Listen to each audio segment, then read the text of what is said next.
Hi friends, ನೋಡಿ ಇವತ್ತು ಕುಷ್ಕ ಮಾಡೋ ವಿಧಾನ ನೋಡ್ಕೊಂಡು ಬರೋಣ ಬನ್ನಿ. ನೋಡಿ, ಮೊದಲಿಗೆ ನಾನು ತುಪ್ಪ, ಎಣ್ಣೆ, ಶುಂಠಿ, ಬೆಳ್ಳುಳ್ಳಿ, ಗೋಡಂಬಿ, ಹಸಿಮೆಣಸಿನ್ಕಾಯಿ, ಈರುಳ್ಳಿ, ಪಲಾವ್ ಎಲೆ, ಚಕ್ಕೆ, ಲವಂಗ, ಒಂದಷ್ಟು ಗೋಡಂಬಿ, 2 ಏಲಕ್ಕಿ ತೊಗೊಂಡಿದ್ದೀನಿ. ಮೊದಲಿಗೆ ತುಪ್ಪನೂ ಎಣ್ಣೆ ಸೇರಿಸ್ಕೊಳ್ಳೋಣ. ನೋಡಿ, ಅದ್ರಾಗೆ ಪಲಾವ್ ಎಲೆ, ಚಕ್ಕೆ, ಲವಂಗ, ಗೋಡಂಬಿ ಇಷ್ಟನ್ನು ಸೇರಿಸ್ಕೊಂಡು ಸ್ವಲ್ಪ ಫ್ರೈ ಮಾಡ್ಕೊಂಡು ಅದ್ರ ಜೊತೆಗೆ ಶುಂಠಿ ಬೆಳ್ಳುಳ್ಳಿನೂ ಆ್ಯಡ್ ಮಾಡ್ಕೊಳ್ಳೋಣ. ನೋಡಿ, ಅದ್ರಾಗೆ ನಾವು ಪ್ಲೈನ್ ಕುಷ್ಕಾಗೆ ಈರುಳ್ಳಿ ಸೇರಿಸಿದಷ್ಟು ತುಂಬ ಚೆನ್ನಾಗಿರುತ್ತೆ ಫ್ರೆಂಡ್ಸ್ ಟೇಸ್ಟು. ನೋಡಿ, ಈರುಳ್ಳಿ ಸ್ವಲ್ಪ ಕೆಂಪಾಗಲಿ.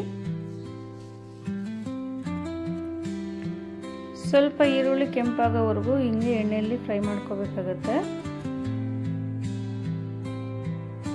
ನೋಡಿ, ಇದು ಆಗಿದೆ. ನಾನು 2 ರಿಂದ 3 ಜನಕ್ಕೆ ಕ್ವಾಂಟಿಟಿ ನೋಡಿಸ್ತಾ ಇದ್ದೀನಿ ಫ್ರೆಂಡ್ಸ್. ಮೊದಲಿಗೆ ಅಕ್ಕಿ ನಾನು ವಾಶ್ ಮಾಡಿಟ್ಟಿದ್ದೀನಿ. ಅಕ್ಕಿ ಸೇರಿಸ್ಕೊಂಡು ಸ್ವಲ್ಪ ತಿರುಗಿಸ್ಕೊಟ್ಟು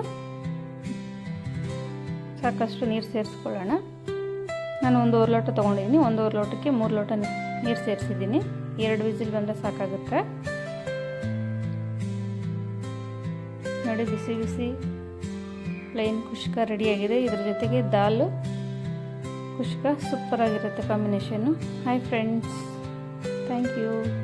share the video, like the video, subscribe.